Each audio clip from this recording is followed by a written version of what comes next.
Hey, can you hear me?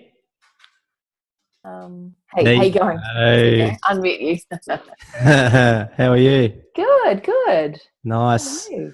The last couple of these, I did one with Adro from The Biggest Loser. The Yeah, last one yeah, I yeah. did, Yeah. and we spent like 10 minutes trying to get his audio to work.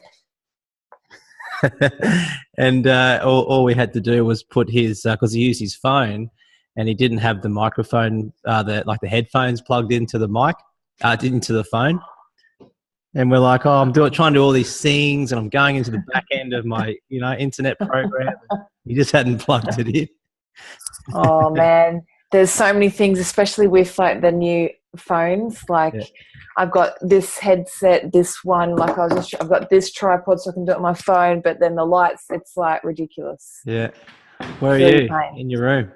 Yeah, this is the spare room at the moment. It doubles as the musical beds that I play now. Nice, and the interview room too, as it seems. Yeah, yeah. I've got a donger, like a demountable office that Yeah, I'm wanting to renovate and have my own little studio. But between now and then, it's like a bit of a hack job. yeah. Okay. But normally I just go out in the yard. So this is like my new prolactin hormones allow me to be up at this time. Normally I wouldn't be able to. Thanks for staying up late with me. No worries. I didn't mean that to come out the way it did, but you know what I meant.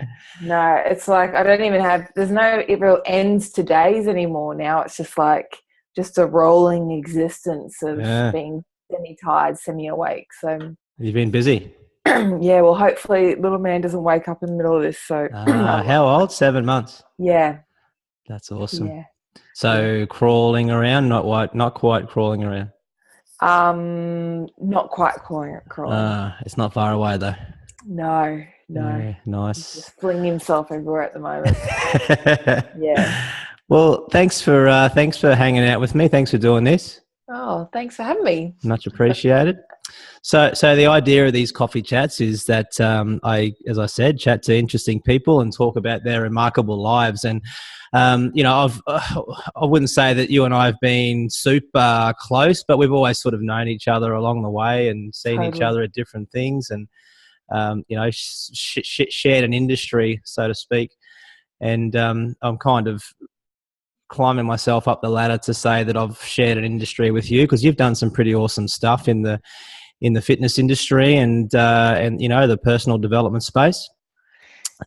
So it'd be really awesome to chat about some of those things tonight, if that's Sure. okay. Sure, absolutely. When did you first know that you were a fit kid, Oh, or were you were you a fit kid? no. Yeah, pretty much. Like, my dad is still an athlete. He's still out. He's 67 years old, and I Wow, just tried to find out where he was. Oh, he's in Tennessee playing World Masters serious? soccer. So I've just always been an athlete where I Yeah, didn't know that. And then when I became a personal trainer, I was like, people are going to pay me money to do stuff I did exactly. growing up, my backyard stuff. I was like, this is awesome. Yeah, So yeah. it was more the other way around, not thinking that, oh, people actually aren't. People don't actually, weren't actually growing up. Like, my dad used to pop the champagne cork bottle. He'd be like, Bub, off you go out there. And I was like, That was the start of the race, was it? yeah, he'd pop it. And That's then, awesome. and then I'd have to, like, launch myself to catch it. Yeah, Or I even remember there's stories about, me running around the oval, because we had an oval yeah. growing up, double In your tennis court. backyard. And Dad used to make in our backyard, yeah. Serious? So Dad used to make us down in Canberra. And so Yeah. he didn't like us using too many towels, so we'd comb off, like we'd get out of the pool, Yeah. and then he'd make us run a lap to dry off. Air dry. So I'm like 3 years old and trying to race my older siblings, like, with my arms out. Nice. So I've been competitive since I ever remembered. How many brothers and sisters? There's 5 of us. Yeah, you're the So youngest. 1 boy, 4 girls. No, I'm right in the middle. Okay. Got it. Yeah. 1 boy, 4 girls. Yeah. Boy's Yeah. the oldest? No, he's just under me. Yeah. Okay. How did he go with 4 girls? Or how does he go with 4 girls? He had a lot of pink hand-me-down clothes. And he didn't really talk that much Yeah. until about 21, and that's when we kind of became actual friends. And Explain now that to me. He didn't talk much. What does that mean? he just couldn't get a word in edgewise with all the Got it. girls, basically, Yeah. you know. And so we didn't actually really become good friends until he'd really had a lot of time to think about life and the universe and how it all matches in. So now he's you can't shut him up now. He's got these like full on amazing ideas, and he just rattles them all off now. Yeah. So, Isn't that interesting? Like I had that with my sister too. Like we're sort of 3.5 years apart. I was older, and we weren't necessarily close growing up, but as adults, we're really close, you know, and we shared deep and meaningful chats regularly. But growing up, that just wasn't there. Yeah. Yeah. I mean, we were kicking each other in the shins and, you know, breaking doors off hinges, trying to let each other out into the bedroom, you know. So, as you do. Yeah, basically, you know. So you were born in Canberra? Yeah. Okay. Yeah. All your kids born and raised in Canberra? Yeah, and we Queensland about when I was about 8. Why'd you move to Queensland? It's pretty boring. The weather. Oh, because Canberra's pretty cold. Yeah. Even in summer. Yeah. So did your parents have work here, or what? Why move to Queensland? Yeah, they were teachers. It was mainly the weather, but bringing us kids up, and obviously all the sport too. You know, Dad got us into swimming and little athletics and all that kind of stuff, and just having, you know, not as harsh of winters. My dad's Samoan, so doesn't do well with the cold. Yeah. So, you know, it's just an obvious choice for them like that. And is your mum same background? Is she Samoan as well? No, my mum's Scottish English, so she's blonde hair, green eyes, fair skin. Where'd they meet? I think like Teachers College or something like that. Yeah. Okay. Cool. So you were 5 when you moved to Queensland? 8. 8, sorry, 8. Yeah. And did all your schooling in Queensland, I'm assuming? Yeah. You're on the sunny coast now, right? Yes. Yeah. Did you do school through sunny coast? Brisbane. Okay. Yeah. And when did you move to the coast? I moved. It was always on my vision board. Yeah. When I was first being a personal trainer. Yeah. And then Which I was when? in this really tough. Maybe like 2004, something like that. 2002. Because how old are you now, if you don't mind me asking? 30. I think I'm 36. Yeah. 35, 36. You know you're getting old when you forget, right? I can't do the maths. Yeah, I'm 35, I think. So early 2000s, you said, I want to be a PT. Yeah. And then there's more PTs on the Sunshine Coast than anywhere else in the country, so I'll move there. You know what? Back then there wasn't. But so I was working and, you know, really passionate. I was like, oh my God, people are giving me money to do this thing. And you know, I was like paying for everything in envelopes, and it had wads of cash, and it's like, what do you do again? Yeah, people train me to like push them on the treadmill. You sure you're not a drug dealer? But I had a really tough sales role as a personal trainer in one of those chain gyms as they were birthing into you know, one of those franchises. Got it. And it was in the middle of one of these full-on sales drives where I'd gotten like 60 out of the 80 members, and it still wasn't enough. True. And then I just was standing in the kitchen going, I hate my job. And my then boyfriend at the time is now my husband. He was like, well, let's move. Let's do it. So we went up the sunny coast, and then that's when I started trying to be a personal trainer back then.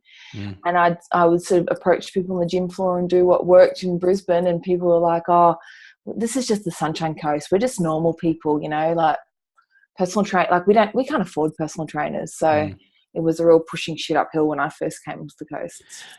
Go back a step. So you know, you're in the kitchen yelling, screaming, I hate my job, and I understand why, but maybe some people that are watching this might not understand why. So what did you hate about it? Basically it was just the intense sales role. Before there was social media, I just used to do free sessions, approaching people on the gym floor. You know, I got to 60 sessions a week as a 22-year-old, so I was making good coin. Like that's about 100K. And then we went into boot camps. And so we'd have these full-on sales drives. So I would be up at 5 a.m. in the morning, and I would just like run around the park finding people exercising and sign them up to boot camps, or talk to people or hassle people in gyms or via text message. And, you know, like I'd run next to someone for a kilometre and sign them up. And if they didn't, you know, I just had the long walk back. And I got paid $35 if I sold somebody, or nothing if I didn't. And, you know, the nature of that role was that, you know, your work, it's very, very full on power balance, you know, the whole personal training thing. So you're asking people to pay you for them to do the burpees.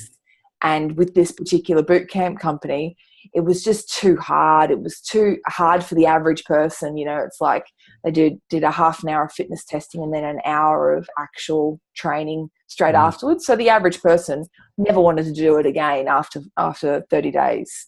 And so I had the role of trying to fill people up. And yeah, it was one of these things when basically, you know how the fitness industry happens. It's like the better you do, the better they do, the more pressure they put you on, the more they increase the sales targets, increase the goals. And, you know, I just ended up hating it. It was so far removed from why I got into the role in the first place. Got it. And to be fair, I think a lot of industries have that. The better you get, the more responsibility they give you. And, you know, it's like, I should just continue to be shit because I won't be asked so much of me. Exactly. I want to ask a question because I don't want this to all be about fitness industry stuff. So I'm going to ask the question relatively early, if that's okay. Sure. And, you know, you've been on national TV and was it Q&A? Was that the show that you were on? It was SBS Insight, yeah. Sorry, Insight. And it was all about the fitness industry. And I think from what I could see, they weren't painting a fantastic picture. You had some interesting things to say. I would like to know, in current day, what are your thoughts on the fitness industry moving forward? You know, I don't consider myself being in the fitness industry, so I don't have my finger on the pulse anymore. But I kind of feel like I just see what I see in Facebook, which is really where I hang out most of the time. You know, I'm in my little country acreage and removed away from the world, except for being, you know, connecting with people like this. And I see a lot of people, you know, chasing that dream of wanting to train people and have fun and be this inspirational role model in people's lives. The reality of it is that you're only going to be as busy as you are good at being a marketer. Or the chain gyms where you have to rent a space and there's no real jobs anymore. Means that really talented personal trainers who aren't good at marketing themselves can, you know, the world misses out on their skills versus, you know, people who've just done an 8-week course, become a taxi driver, and then they're suddenly a personal trainer 8 weeks later, but they might have the gift of the gab, or they might have some good abs, or they might have a good social media following. And then they you know, and then there's everyone doing all these MLM products. And, you know, I think there's also this whole pornification of the fitness industry. There's people who blog about health and wellness, and suddenly they've got an ebook, and suddenly they're doing fitness programs. So I think that because they're fitness experts, right? Absolutely, just add water, just add a smoothie. You know, it's just a total tsunami plague of instant health coaches, instant fitness personal trainers, and you know, I feel for the real legitimate trainers who can really have a lot of skills and have a lot to offer in terms of mentoring people, and maybe they don't have necessarily the right business skills to give themselves that longevity. And that's why, you know, personal trainers sort of have that 3-year expiration date of what I've lifespan. kind of, Yeah. So, all right. Well, let me ask the question, because trainers are great. I've come from that background. You've come from that background, but someone watching this isn't most probably going to have any interest in becoming a trainer, that maybe more so the general person that just wants to keep an eye on their weight, wants to generally keep fit. You know, it's not the highest priority in their life. They don't wake up every day and take a photo of their abs. They wake up every day and look after their kids or go to work or blah, blah, blah, right? So as someone who is super fit and has a wonderful knowledge and experience in the industry, what's some simple stuff for the general public to keep fit? None of the bullshit, which is why I wanted to talk to you. I know I wouldn't get any of the bullshit, but what can the general mum and dad out there be doing just to keep an eye on their fitness and health? Well, first of all, I think people have this concept that they have to go out and do a boot camp. And, I hear people say, oh, I went to a boot camp for 6 weeks and I didn't lose any weight. And I said, well, if you didn't have a look at your diet and just what you're eating, you probably could have sat on the couch and gotten better results in terms of your health and well-being than all this pushing and trying to rush yourself to get there and smash yourself and, disrupt your whole kid's schedule. So first of all, look at your food. And the basic things that I say is make sure it fell from a tree, grew from the ground, had a mother, and is it in its most unprocessed form? If it had a mother. I like that. Look after your food first. And then just find ways to move your body in fun ways. So it doesn't have to, like, if you like to work out in your shed, you want to do a 15-minute CrossFit style workout, do that. If you like playing social netball, do that. If you want to go for a mountain climb, do that. Just make that goal of getting up and walking out of the door. Go for 10 minutes. If after 10 minutes you don't want to do it anymore, turn back around. But pretty much after the 11th minute, you do want to keep on going. Exactly. Can I come back with you? Whatever you need. Might be about 5 minutes. No stress. I'll pause it. Okay. Back. Hey. Is your little one awake? Yeah. Is he all right? Yeah, all good. Okay. Yep, he's a boob man. And nice. All sorted. Back Wonder Woman. Cool. We were talking fitness industry. I think I kind of get sort of where your head was at. Then we talked about your advice for the general, person that just wants to work on their fitness. You were talking nutrition and a little bit about what they could be doing, just stuff that works for them, right? Stuff that they enjoy doing rather than having to do the full-blown boot camps and Tough Mudders and blah, blah, blah. Yeah. Look, I mean, it's funny you said, ultra fit. I have been ultra fit. I've trained really hard for aesthetics and gotten on stage and won bodybuilding competitions. I've trained really hard for performance and we went to the Australasian regional games for CrossFit. I've got a question in regards to that, right? And I'm glad I remembered, and thanks for reminding me. You were, or nearly were, a gladiator. Is that true? Yeah. It is. Tell me that story. Gosh, back in the day of... How old were you then? 26 or something like that. Yeah. Where I thought I could leave the fitness industry and then launch my career on TV, and maybe I'd even get on Home and Away. The fit girl comes to town. Yeah. So there was a call out for it. They flew me down to Sydney, and I've never been in the same room at the same time as so many aggressive, attractive, full-on girls at once, where they're all fly kicking, climbing up walls, hair towels, makeup, eyelashes. It was pretty full on. So there was 20 of you that went. There was 20 of you that went to Sydney, and how many spots were available? Yeah. I think maybe there was 6, and then I think I was in the top 8. And did you have to come up with? Got knocked back.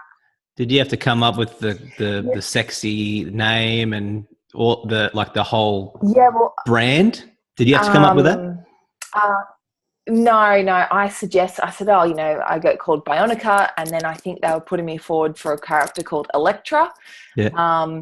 And then they end up giving Bionica to a girl whose name was Stephanie. And I'm like, it doesn't even sound like I could have done that. That's all right.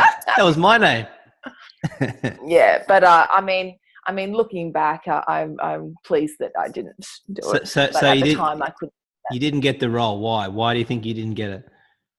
They just said that's just TV. They were just like, everybody there could have been one. They were just looking at girls and the different mixes. The sexy girl, the big girl, and I mean, Amazon, Shari, who got picked for that, she made me look small. So she was huge.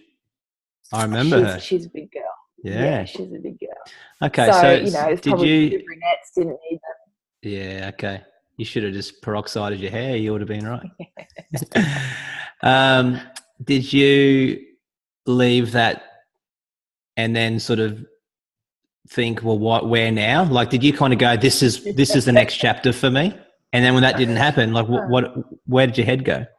I actually wanted it so bad. I wanted an escape from the fitness industry so bad. I was working at gym membership sales at that point. Still in Brisbane? No, I was on the sunny coast. Go on, yeah. And I remember crying to my mum. I was like, Mum, what's the point of being strong and pretty? So, I was just sort of really lost. And that was where I actually tapped into going out. Like, I finally went out on my own as a personal trainer. I said, right, it's time for me to really stop. I actually got a bit of personal development. My first personal development, life coaching. Nice. It was like my friend gave me 5 sessions, and that was really the launch of my own business, where we end up going from 1 or 2 clients to 100 within 3 years. Wow. From working part-time in the fitness industry and part-time at my family commercial laundry. And then we were turning over, over 300 grand by 3 years. That's great. And then totally hated it. Yeah. So I just burnt it down, basically. Well, hang on. So before the burn down bit, tell me why you think you did so well. Why were you getting, such big numbers? I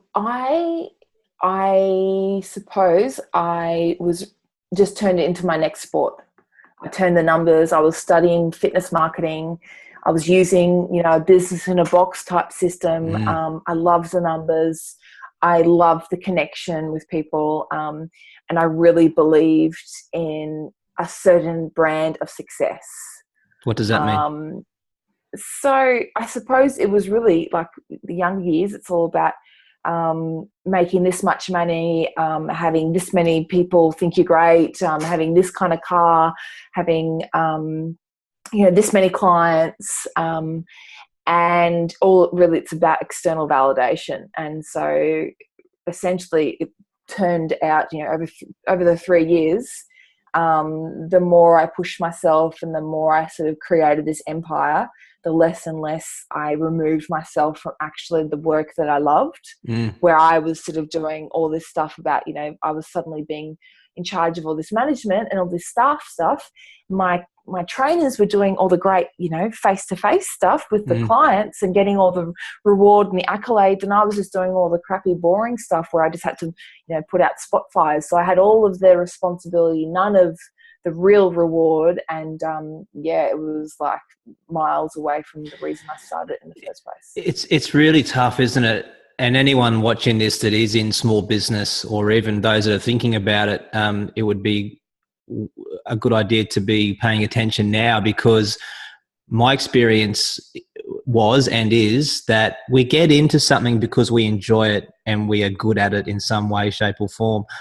But then as the business does well and you start to get more clients and, there's other things to take care of.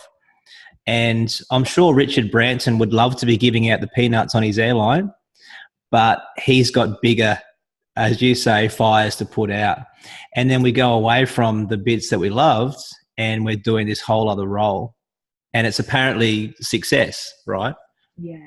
And we kind of go, well, I didn't sign up for this. It's great. Exactly. You're making lots of money and things are going good, but it's hard to then stay connected to the real foundation and the real primary reason you're there, right?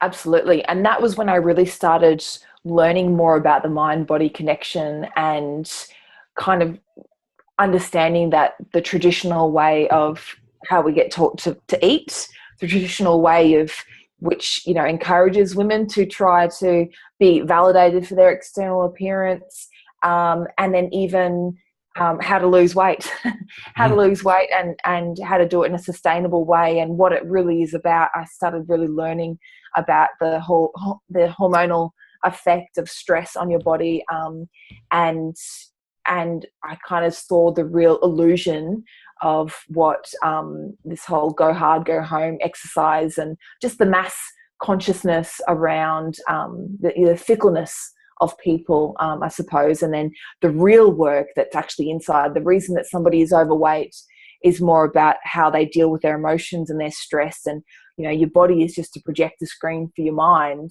So I was training these people and realizing, you know, I've got you for 3 hours a week and there's 168 hours a week that we're not making any impact. I want to get to the heart of the problem, of the issue. And that was when I really sort of, I stopped believing in the wares that I was peddling essentially too. So, you know, the emperor's new clothing was Got it. exposed. I got to a point where I had that exact same realization, and I've interviewed a guy called Craig Harper, and him and I are pretty close. He lives in Melbourne. You probably know of Craig, but you know, in the early days, paying attention to his stuff, and he said it's nothing about the dumbbells, the push-ups, the treadmills, and it's all about what's going on upstairs, right? And as you say, there's 7 days in a week. If I'm seeing you for an hour a week, you know, there's so much other stuff that we need to be addressing, and you're just not going to do that whilst I'm teaching you how low to get your elbow with a push-up.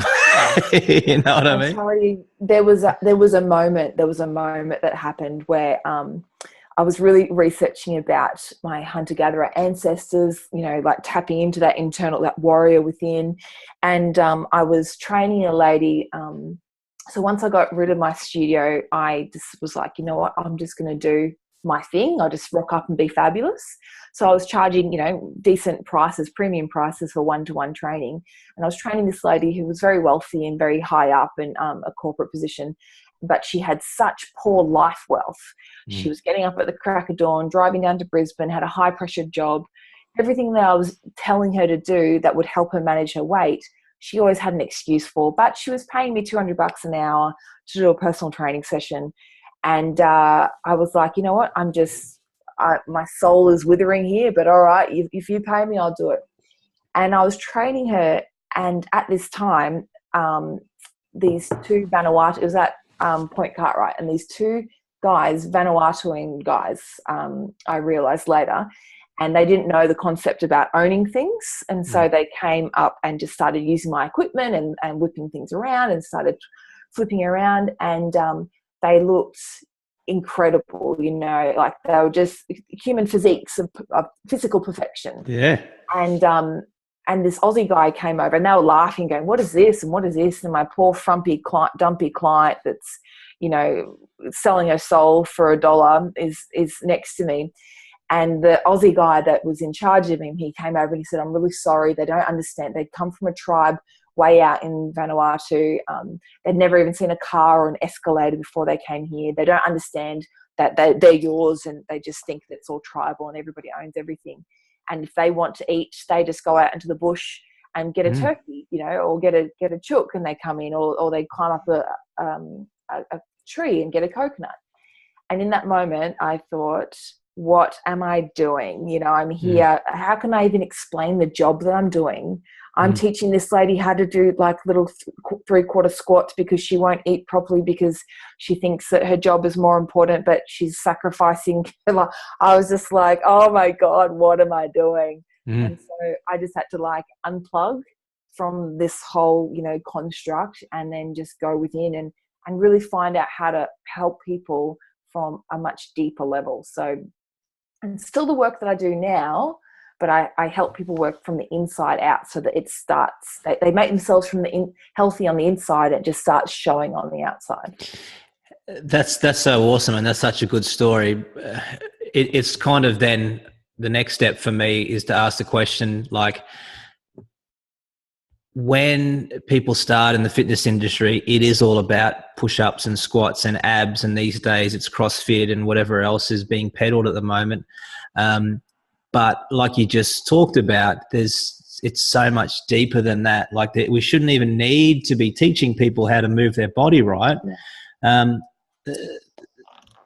The question is, like, how can we maybe get that back in? Should it start with the fitness industry and the professionals there? Should it start in schools? Like, I'm assuming this woman that was working with you was working way too many hours a week. And, you know, is that the problem? Are we all chasing these dollars and therefore fitness becomes a very distant second? You know, I had a conversation with my family tonight around the table, and the question was, what's the most important thing in life for you? And, you know, as 9-year-old girl, 11-year-old girl, and their answers were things like family and being happy and health, and nothing to do with money and dollars and, you know, chasing those dreams. Where should it be starting? You know, I think that's why I really do resonate so much with, with being a warrior and Indigenous people, is that I would love it if we were responsible for our own food, that we lived off the land, that we only had these intentional, you know, communities where we're all responsible and we governed ourselves. Because I feel like it's just this, you know, how you can be just a little degree off path, and then you end up here in this completely, you know, miles away from where you're meant to be. So essentially, I think it's about emotional intelligence, but having your life as an organic structure. So knowing that, I suppose it's like that in business as well, you know, making sure that you are looking after yourself in every area of your life. Like, you know, the life wealth wheels. Mm-hmm.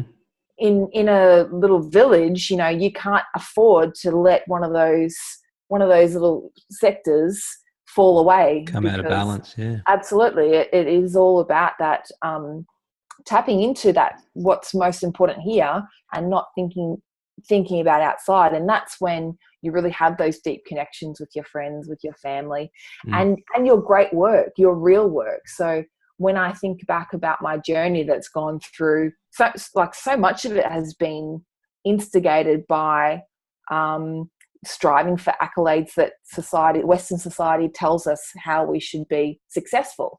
So I want to be like, you know, one of the questions I've asked my clients is, if there were no magazines and there were no mirrors, if you could only go off the opinions of those around you who adore you, what would you think about yourself? You know, so much of this striving happens because of what we get told, like what marketers, what businesses, corporations tell us we should think is important. But if you stripped all that away, then I suppose it's connections, it's relationships, it's family, it's your health, it's your life wealth.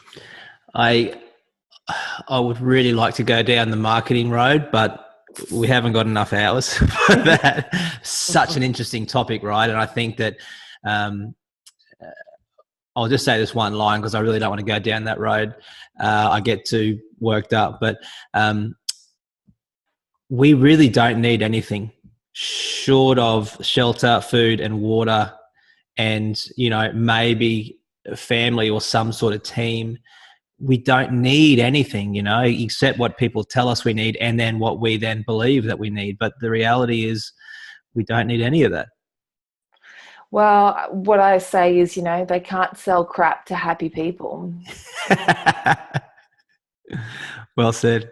Yeah. So they're just basically, everyone's trying to, you know, poke these holes in the part of you, the higher self, the part of you that knows that you're perfect in every single way. And then speaking to that shadow self, then the ego wants to want more than the ego wants to have.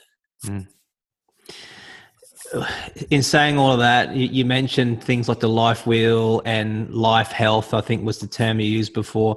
I'm going to get a bit personal and ask you, what's one area that you could have some improvements in? So I have gone through that whole circle and re-examined everything when I got rid of my personal training studio. And even since then, I've made a shit ton of money in lots of different areas, but it always seemed to come somewhere along the lines at the expense of either my freedom or my fulfillment. So I talk about that sweet spot needs to be where you've got the finances sorted, you've got your fulfillment sorted, and you've got your freedom sorted. So now, since having a baby, it took me 2 years to fall pregnant as what I feel like is a result of all my hard training and dieting and all that kind of stuff. Yeah, okay. So I've pulled everything back, where if something doesn't feel right with, it doesn't light me up, doesn't make me excited to turn up and do it every day. If I don't feel like I have that fulfillment or I have that freedom, I don't care about the finances. So I know that's a paradigm for me where I'm living a minimalist life. But I know that with true abundance, you don't have to compromise with any of them. So that's why I've paired up with Kylie Ryan, is to have that life wealth so that I don't have to compromise on being a mum and raise my baby. Like I've seen the insides, because I've coached many women who are really successful financially and run these amazing multi-million-dollar companies, and I've coached them on their health. So I've seen the inside, I've seen the behind the scenes of what goes on for them. And it might be that they sacrifice their relationships with their family, with their partners, or even always having to have these full-on legal battles with clients and contractors. So all those things are sort of happening. And so for me, I know that there's a subconscious thing that I've been working against about finances. So I've had a crap load of finances, but it's come at the expense of my freedom and fulfillment. So now I'm like really consciously, I'm creating a job and a business from the ground up that serves me in every single way. So it's one of those things where I'll say no to clients.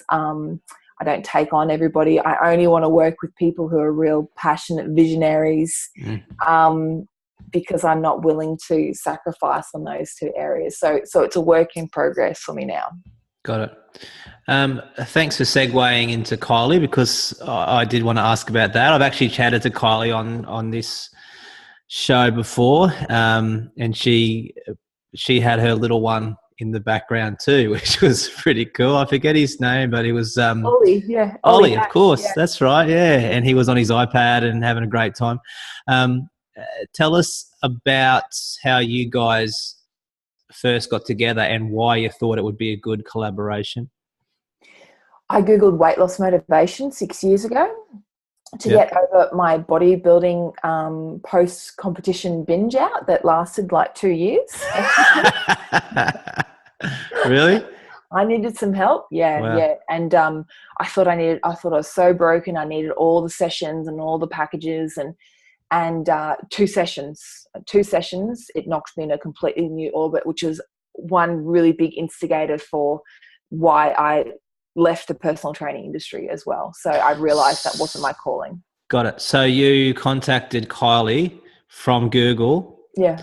Because after your bodybuilding, you just were 2 years of you were going the wrong way and eating too much and blah, blah, blah. Like after my first comp, I woke up and I ate a whole packet of mint sliced biscuits for breakfast. And then I said, well, I haven't eaten a meat pie in ages. Let's eat a meat pie. Yeah. And then I was like, have a hot dog, have a toasted cheese sandwich. I went mental. Let's not spend too much time on this, but it's an interesting topic, right? Because my ex, Jen, who she did the whole bodybuilding thing and it was really unhealthy. It got to a point where it would just, did some long-term damage, right? Yes. And debilitating, because what you're essentially doing is standing up there with all these aesthetically gifted women and people that you don't know are using some bizarre criteria to judge you and give you a point for every physical imperfection that you have, and the lowest score wins. And I always remember this thing of lining up with Jen, and we're on point. We all won our divisions, but in our little group, you couldn't tell. So there was so much comparisonitis, and I stood up there and I went in intermediate because the year before I'd lost in the intermediate, and so I wanted to go back and get that through, but I could have gone in the opens. And I remember Jen looking at me, and I've gone, yeah, I'm going intermediate, and then she's done her little posing, and then she's turned to me and gone, can someone tell me what I'm doing open? She had a complete meltdown. Doesn't sound like her at all. And I was like, it's okay. I'm just like, this is a monkey off my back. And she goes, oh, don't worry about saying positive things to me. She's like, I know that I do this stuff for a living. Okay. And she won too. Yeah. That's right. She won too. Yeah, super unhealthy, and I don't recommend it at all. But if anyone wants to go through that path, and you're set on doing it, then allow yourself to follow the path and realization. But just know that there is another way.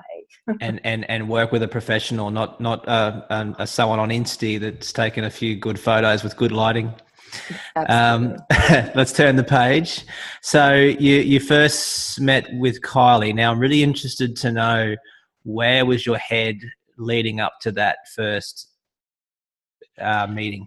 Well, I know that I just wanted to know, I wanted to get ready for an October show, and I'm like, listen, I've got to get back there. I've got to get my six pack back again. I've got to be ripped. I'm going to win it. I'm going to win the state titles, and I need your help. Wow. I can't stick to my diet for any longer than 2 weeks. And then suddenly I wake up and I'm elbow deep in a bucket of Sarah Lee Rocket ice cream. I don't know what's happening.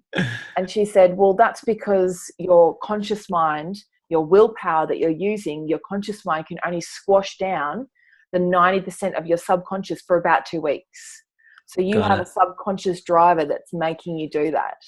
So then I was like, whoa, amazing.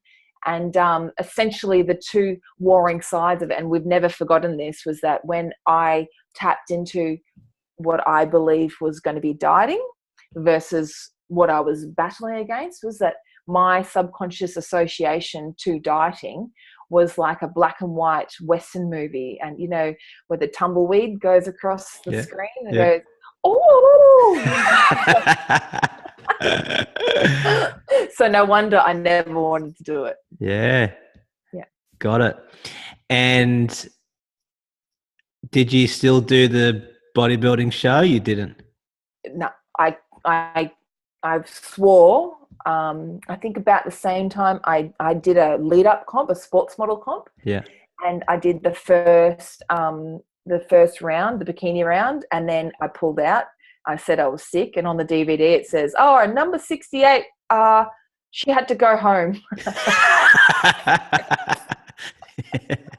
So it just, I remember just going, like, it was like peeling back the layers and going, what am I doing? Why am I here? And it just, she knocked me into a completely new orbit of values and understanding of what my real purpose here on earth is. And it wasn't for that. Got it. So how long ago is that? Yeah, that was 6 years ago. Okay. And you guys have remained relatively close since then? Yeah. So she's one of my best friends now. She's one of the godmothers to my baba. Oh, wow. Yeah. Oh, that's awesome. Yeah. Tell me about the program. What have you guys put together? So we have, essentially, I'm helping her create the My Mind Coach Academy. So she has been helping people become certified in NLP. So I did her NLP certification, and I think it's one of those real, just like fitness industry certifications, you can rock up from 9 a.m. to 6 p.m. for 6 days and suddenly you're an NLP certified coach. The course I did with her was a year long. Wow. It was actually 14 months long. Wow. So, and there was 3 meetings with her where we spent 4 days at a time with each other. So it was intense and life-changing and career-changing. And what's the difference between doing a 6-day course versus Kylie's one that goes for over a year?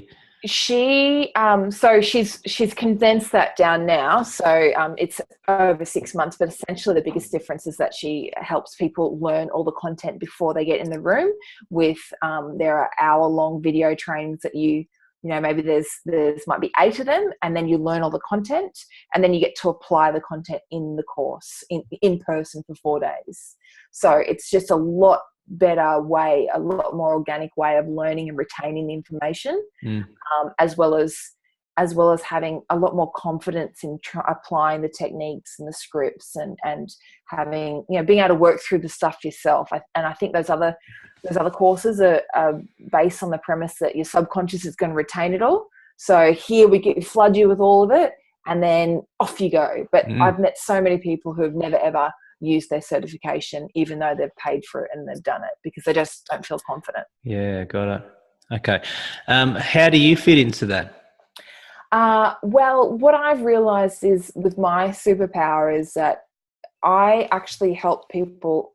I'm probably the best cheerleader. Like, I suppose that's the thing that I've seen carry through all my different phases of business, is that I see people's superpowers and I help them unlock their self-expression around that. And I help them put systems and strategies around getting that out to more people. So if I love your work, I want more people to know about you. So in that respect, I'm kind of her little chief butt kicker. I'm her accountability buddy in that way. I also had that deep. I also love to unlock for my own self, my own purpose, is helping people who really do have that great information. They might be, like, for instance, my fertility naturopath.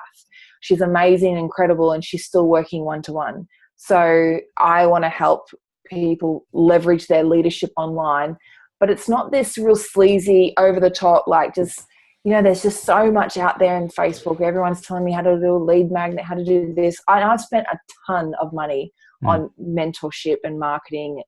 And what it's always come back to is that you can't use somebody else's business in a box. You have to go within, know who you are. I mean, you can't know who your ideal client is until you know who you are first.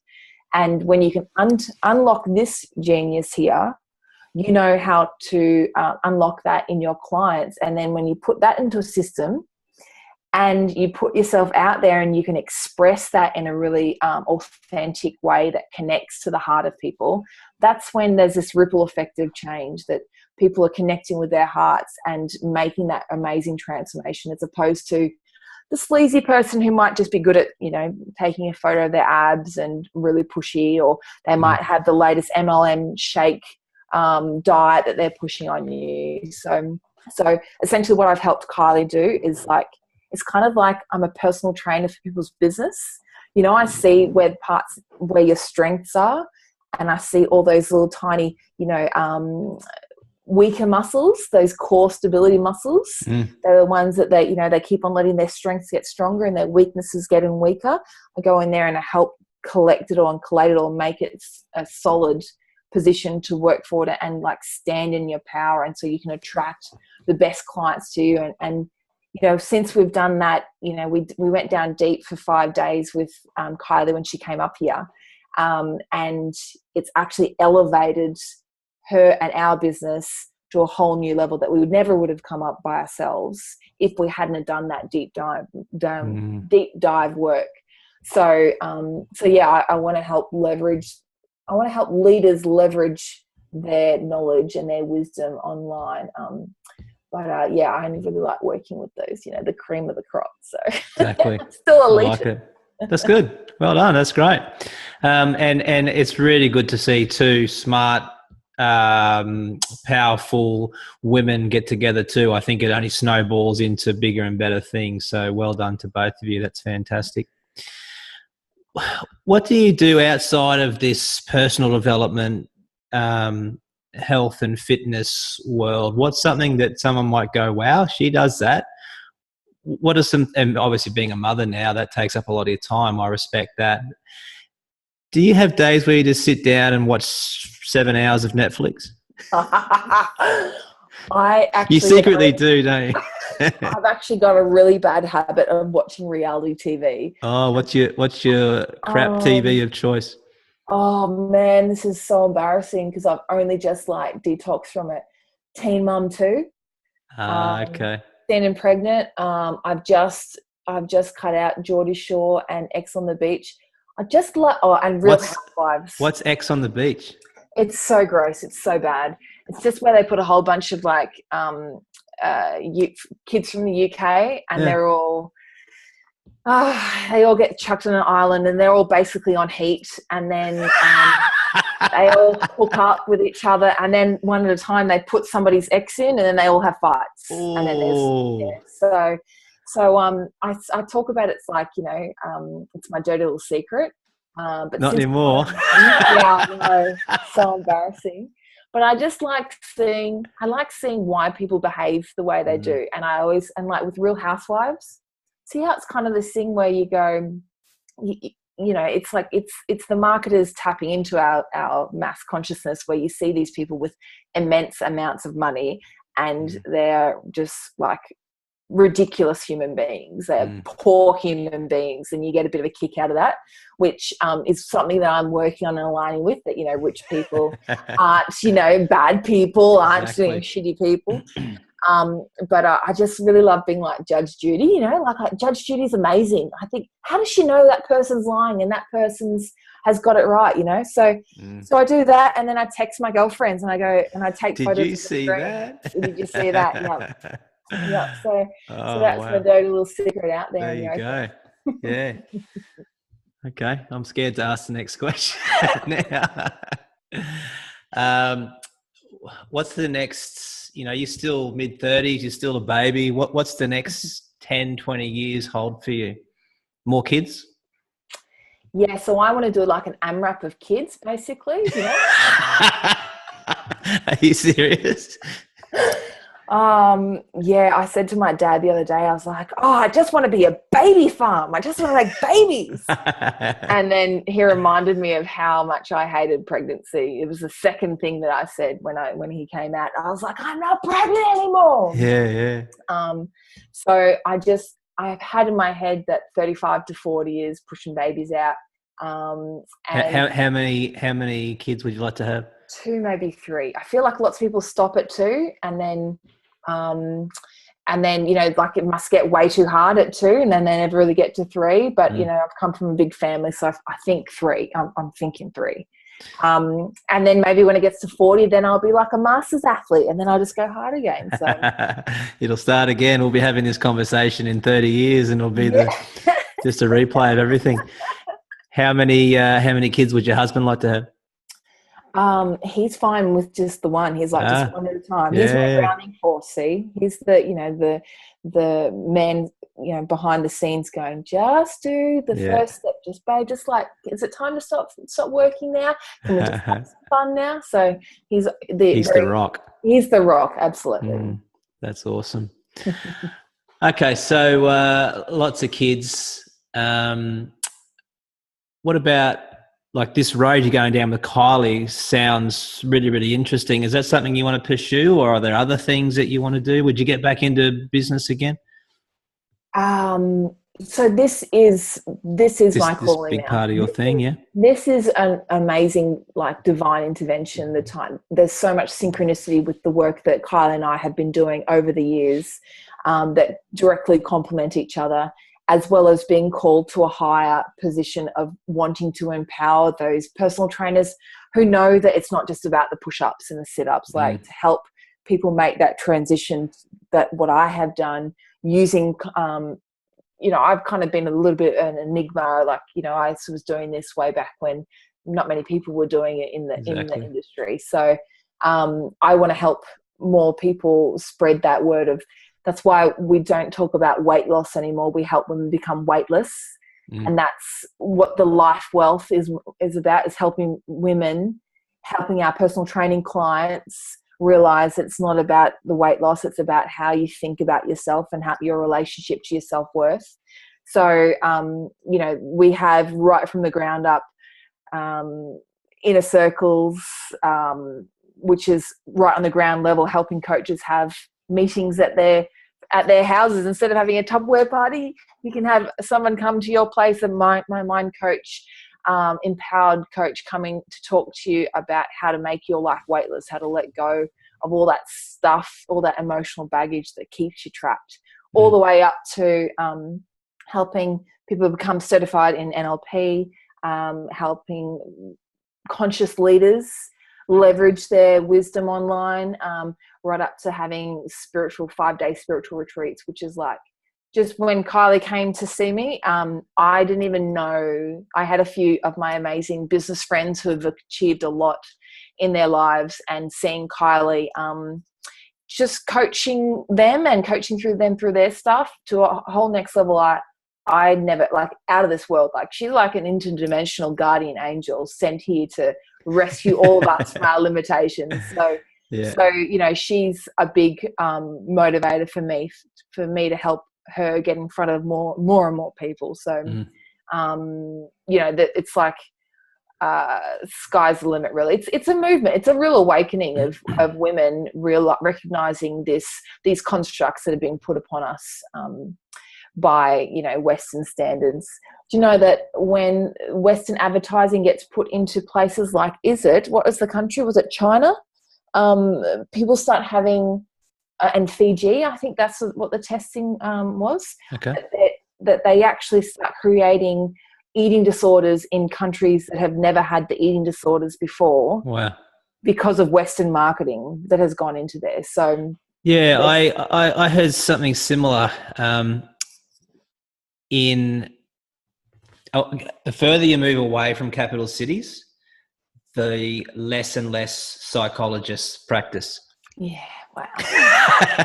I think there's something to be said about being in the hustle and bustle of, being successful or whatever that word actually means. Yeah. I've got a deep one for you. A couple, actually. First one is, what's besides this little 7-month bundle of joy you got now and being married and doing all those amazing things, what's something you're most proud of that you've done? That's hard, because you just just threw that on you. Yeah, well, because motherhood, this is where I just feel like, well, obviously that one's going to be number one, right? But you just discounted it. Not at all. It's so important that it's not allowed to be mentioned. It's not allowed to be mentioned. Wow. I actually feel like all my achievements up until this point have paled in comparison. Exactly. I feel like I've been a child up until this point. Didn't you feel, my boy's 14 this year, and I remember when he was born, it was almost like something clicked and my world no longer mattered. Yes. Yes. Sorry, go. I could die tomorrow, and I'm not afraid of that. I'm not scared of that. But before then, I was the most arrogant, egotistical, narcissistic. The world revolves around me and me only. And then my son's born, and I no longer, I don't care anymore, right? It all becomes about him. I think I've said that my most prized possession is a video of when, because it was such a long labour, they took Maverick into the next room and they were feeding colostrum through a syringe, and Pete videoed that for me. And I have that video on my phone, and seeing him come straight out of the womb, feeding from from a syringe, that to me is my most prized possession. Like, that's how much that's blown my mind. But if we're going to wipe that one off, okay, so that's good. All right, other than that, go on. I actually feel like it's this work with Kylie, because I see that, like when we die, we're not going to look back and think about, all the trophies that I've got in that cupboard. And, I've got so many newsletters with my achievements and certificates, and it's quite funny. Some of the things you brought up, I forgot, and it's nice that you remembered them. But and I didn't even go to your Wikipedia page or Google. I just remembered them. No, I think. Do you have a Wikipedia page? You probably do. But I'm going to start one. Start it. But what I actually notice now is that the richness in my relationships, I have of the different mentoring programs that I've gone through, and different mentors have, I suppose, disappointed me, which really is my perception going in there. I put them on a pedestal, and of course they couldn't match up with their pedestal, and there's a lot of that regurgitating marketing that goes on. And a bit of an illusion that happens along there. But along the way, I've collected and invested in my peers, and so I have an amazing network of different women that have, like, you start talking to them and you go, "Well, I didn't know you could do that. I didn't know you knew that." And they have this wealth of information and knowledge.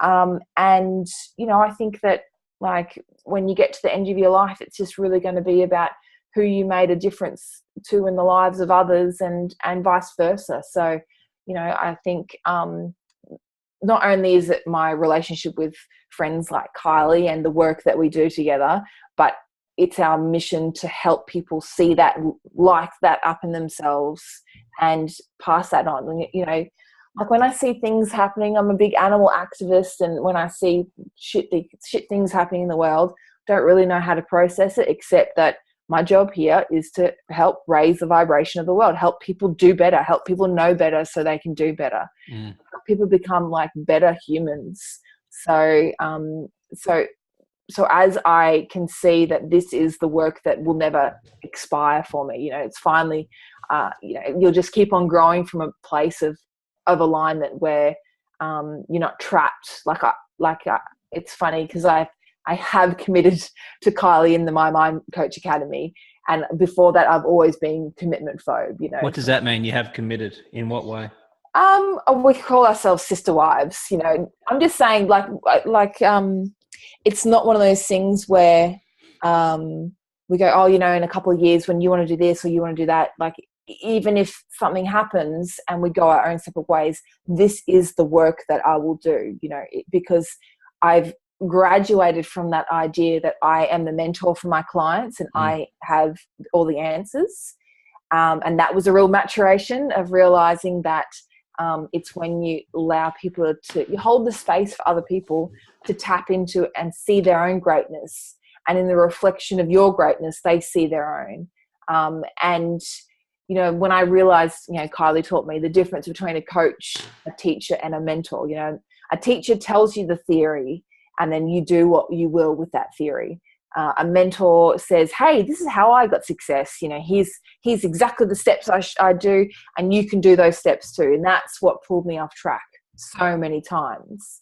But a coach is somebody who holds that mirror up and says, what is it that makes you light up? What is it it helps you come to that answer yourself, so that you can take a step forward from that position and, turn that ripple effect of making amazing little intentional communities everywhere. Got it. So yeah, in a nutshell, that. What's the program actually called? Is it My Mind Coach, or is that the title, the label? My Mind Coach Academy. And so there's the Leverage Your Leadership Online. There'll be the NLP certification, 6-month certification, and then there'll also be the 6-month Business Academy with me, which is really just about articulating your great skills. How can someone find out more about it? You can go to mymindcoach.com.au/academy, and the programs are there. Okay. How do you feel? Feel good? Yeah. Good chat? Yeah, it's good chat. My second question was, are there any regrets, or is there anything that you wish you could have done differently with your last 35 or 36 years? I was going cleaning up around this house before the baby was going, and I came across my teenage diary. Oh, do tell. And there was so much teenage angst in there. I wanted to burn that thing. It was all about kissing boys. Like, well, what that's the hell? important, right? Yeah, that was like, I was like a tomboy, that was mortifying. I just wish, let me say this quickly. Now that I'm, 400 years old, I wish I could say to my teenage son and anyone that's 13, 14, girls will always be there. They're always going to be around, and you'll find someone, hopefully, that, you know, you gel with, and, you know, you can tell your deepest, darkest secrets to, and it will all work. But there will always be members of the opposite sex around. Don't stress so much when you're 13, 14, 15, 16 about that. There's so many other things when you're 13, 14, 15, 16 to enjoy and focus on and, you know, experience. I look back and go, you know, and I wasn't even good with girls back then. I'm still not, right? Why was I so focused on it? It was just waste of, you know, anxiety took over, and it was like, oh, I could have had a great time when I was a teenager. But instead I just thought, oh, why doesn't she like me? Or why, you know? Anyway, I'm just rambling. I think for me is that times, probably my only regret, because obviously going through everything is what gives you those experiences and those understandings. I think my 6 months playing Division 1 collegiate volleyball, I'm still kind of like figuring out whether or not that was such a big goal for me, and then it kind of fell flat, and I'm still sort of working out how to not look back with that, with, you know, pangs of regret. How far along did you get with volleyball? Yeah, I made Australian youth beach volleyball team and Australian indoor captain, schoolgirls captain. Wow. And then went over to America and played over there. But like the difference with sport in Australia is that the parents pay for it. So the coaches are invested in making sure that the athletes feel good. When you get paid over in America, you're just like cattle. They don't care about your individuality. They don't care. You're just do what you're told. Next. You know, it's like all those movies. But I think probably my biggest regret is, now that I understand something that Kylie's taught me, is the drama cycle. So when you are a victim, you are also, when you're in a victim mindset, you also are in a rescuing mindset, and then you can also be an aggressor. So it's like the victim becomes the bully, becomes the victim. So you can have this constant circle going around. And there's times, you know, I suppose the thing that springs to mind is when I was bullied at Little Athletics. And then when we grew up and were in high school, I was her bully. You know, I overshot the mark and I became the aggressor, you know, and there's been different times where... The same girl that bullied you bullied later on. Yeah, I stole her boyfriend off her, yeah. Ooh, I didn't like him. I mean, I didn't like him as a tomboy. I was a tomboy, but I was like, beat ya. Yeah. Won, you know. But I think that's probably one of the things that I do now, is that sometimes I've been a real bulldozer in the past, where I'm like, come on, you know, everybody, we're streaking, come on, you know. But like having my own agenda and wanting so desperately to have that success and drive forward towards an outcome, and not realizing that people have different talents and attributes along the way. And I suppose that's where my work is now, here, recognizing that, you know, I've given up the need to be right. I've given up the need to be the person on the front, to be the figurehead. Like, I don't care about any of those things anymore, because I can see how much the world becomes a better place when you unlock that greatness in other people and you let them stand up. You know, I mean, I've had coaching clients who've come to me for business, and I gave them different strategies, and here's what helped me, and here's what helped me, and literally none of those things work for her. None of them. Just like in fitness, you know, like you can say, do this diet and do these exercises. None of them work for them. But she still got to her goal. So this lady, her goal was to leave the corporate industry and as a coach and be making 20K a month. And she did it within 2 months. Wow. And I said, everything that I did, that I taught you, didn't work. But you still got to your goal. And she said, because you heard me and you saw me. So I held that position of strength for her. And from that, she saw that in herself, and then just snapping necks and cashing checks. I'm quoting. I'm not sure what that means, but it sounds really impressive. Step Brothers. I'm a movie buff too. Yeah, but okay. No, it just was a really amazing insight into realizing that, you know, no one person has the answers, but everybody has the resources within themselves to tap into, find the answers for themselves. someone that is thinking of going down the road of becoming a personal trainer, what sort of 60-second advice would you give to them? Why? now. I would say helpful advice we're after. Okay, I would say, first of all, just realize if you have a passion for fitness, a very quick way to make it not a passion is to turn it into your business and your sole stream of income. And just know, like, are you willing to become a business owner? That's essentially, are you willing to do that work? Because maybe, like, I have girlfriends who really, if they they're in a difficult situation, personal health, business, life, everything, because they have this passion for fitness. But you know what? Maybe you could have just run a boot camp three mornings a week and had your full-time job.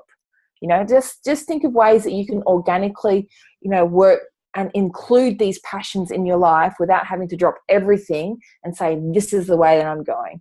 I feel like moving in the way more of like, integrative holistic health coaching is probably a more sustainable way of getting people better results and including fitness in there. So unless you are just a gun salesperson, you're an Energizer bunny, you have the know-how to leverage your skills, and you can do one-to-many boot camp classes. You don't mind about putting the hard yards in and doing split shifts, and you're willing to be in a large chain facility and pay $200 a week rent. There's personal trainers out there who are killing it, who are loving life and doing an amazing job. So just don't go in there with your eyes shut thinking that it's just making money and having fun. There's a lot of hard work that goes into it. So exactly. Just go within and see if that's actually what you want to do. Great advice. The mother that struggles to keep fit during and after pregnancy, advice for them? This could have been a whole nother session. That's right. So I went back to CrossFit 3 weeks after I gave birth. 3 weeks. I felt like a beanbag, and I tried to do all the full-on muscle stuff that I did.